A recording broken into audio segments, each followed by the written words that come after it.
Evangelho de Mateus, capítulo 24. Então Jesus saiu do templo e, ao caminhar, seus discípulos chegaram mais perto dele para lhe apontar as construções do templo. Ele, entretanto, lhes observou: estáis vendo todas estas coisas? Com toda certeza, eu vos afirmo que não ficará aqui pedra sobre pedra, pois que serão todas derrubadas. O princípio das dores. Tendo Jesus se assentado no Monte das Oliveiras, os discípulos chegaram até ele em particular e lhe pediram: dize-nos, quando serão estas coisas? E qual será o sinal da tua vinda e do final dos tempos? Então Jesus lhes revelou: cuidado, que ninguém vos seduza, pois muitos são os que virão em meu nome, proclamando: eu sou Cristo, e desencaminharão muitas pessoas. E vós ouvireis falar de guerras e rumores de guerras.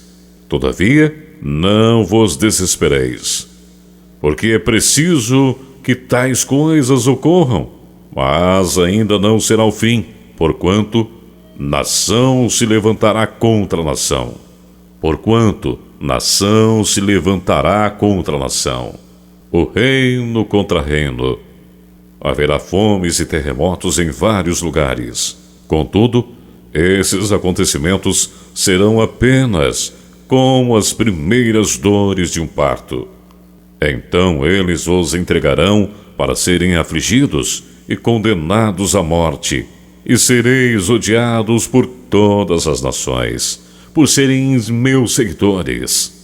Nessa época, muitos ficarão escandalizados, trairão uns aos outros e se odiarão mutuamente. Então, numerosos falsos profetas surgirão e enganarão a muitos, e por causa da multiplicação da maldade, o amor da maioria das pessoas se esfriará. Aquele, porém, que continuar firme até o final será salvo.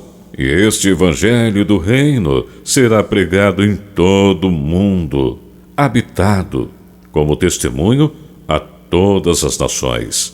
E então chegará o fim, a grande tribulação. E assim, quando virdes a profanação horrível da qual falou o profeta Daniel no lugar santo, então os que estiverem na Judéia fujam para os montes. Quem estiver sobre o telhado de sua casa, não desça para retirar dela coisa alguma, e aquele que estiver no campo, não volte para pegar sua túnica. Serão dias terríveis para as mulheres grávidas e para as que estiverem amamentando. E orai para que a vossa fuga não ocorra durante o inverno, nem no sábado, porquanto haverá nessa época grande tribulação, como jamais aconteceu desde o início do mundo até agora, nem nunca mais haverá. E se aqueles dias não tivessem sido abreviados, nenhuma carne seria salva. Mas por causa dos eleitos, aquele tempo será encurtado. Então, se alguém vos anunciar: vede, aqui está o Cristo, ou ei-lo ali, não acrediteis. Pois se levantarão falsos cristos e falsos profetas, e apresentarão grandes milagres e prodígios, para, se possível, iludir até mesmo os eleitos. Vede que eu o prenunciei a vós. Portanto, se vos disserem: eis que ele está no deserto, não saiais. Ou ainda: ele está ali mesmo, nos cômodos de uma casa, não acrediteis. Pois da mesma maneira como o relâmpago parte do oriente e brilha até o ocidente, assim também se dará a vinda do Filho do Homem. Onde houver um cadáver, aí se reunirão os abutres. O retorno de Cristo em glória.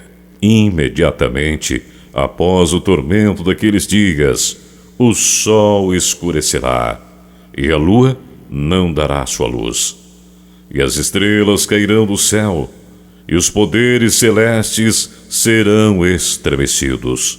Então surgirá no céu o sinal do Filho do Homem, e todos os povos da terra prantearão e verão o Filho do Homem chegando nas nuvens do céu com poder e majestosa glória. Ele enviará os seus anjos com poderoso som de trombeta, e estes reunirão os seus eleitos dos quatro ventos, de uma a outra extremidade dos céus. A lição da figueira, o dia do Senhor. Portanto, aprendei com a parábola da figueira. Quando, pois, os seus ramos se renovam e suas folhas começam a brotar, sabeis que está próximo o verão. Da mesma forma, vós, quando virdes todos esses acontecimentos, sabeis que ele está muito próximo, às portas. Com toda certeza, eu vos afirmo que não passará esta geração até que todos esses eventos se realizem. O céu e a terra passarão, mas as minhas palavras jamais passarão. Só Deus sabe o dia e a hora exata. Entretanto, a respeito daquele dia e hora ninguém sabe, nem os anjos dos céus, nem o Filho do Homem, senão exclusivamente o Pai. Como aconteceu nos dias de Noé, assim se dará por ocasião da chegada do Filho do Homem, porque nos dias que antecederam ao dilúvio, o povo levava a vida comendo e bebendo, casando-se e oferecendo-se em matrimônio, até o dia em que Noé entrou na arca, e as pessoas nem notaram, até que chegou o dilúvio e levou a todos. Assim ocorrerá na vinda do Filho do Homem. 2 homens estarão na lavoura, um será arrebatado, mas o outro deixado. 2 mulheres estarão trabalhando no moinho, uma será arrebatada, a outra ficará para trás. Por isso, vigiai, porquanto não sabeis em que dia virá o vosso Senhor. Contudo, entendei isto: se o proprietário de uma casa soubesse a hora que virá o ladrão, se colocaria em sentinela e não permitiria que a sua residência fosse violada.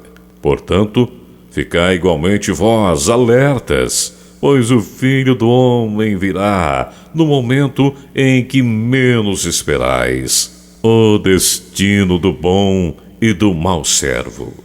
Sendo assim, quem é o servo fiel e sábio, a quem o Senhor confiou os de sua casa para dar-lhes alimento no seu devido tempo?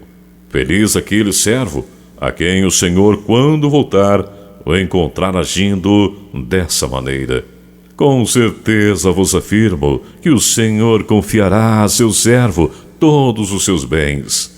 Entretanto, supondo que esse servo, sendo mau, diga a si mesmo: meu senhor está demorando muito, e por isso passe a agredir os seus conservos e a comer e beber com beberrões. O senhor daquele servo virá num dia inesperado e numa hora que o servo desconhece, e o Senhor o punirá com toda severidade e lhe dará um lugar ao lado dos hipócritas, onde haverá grande lamento e ranger de dentes.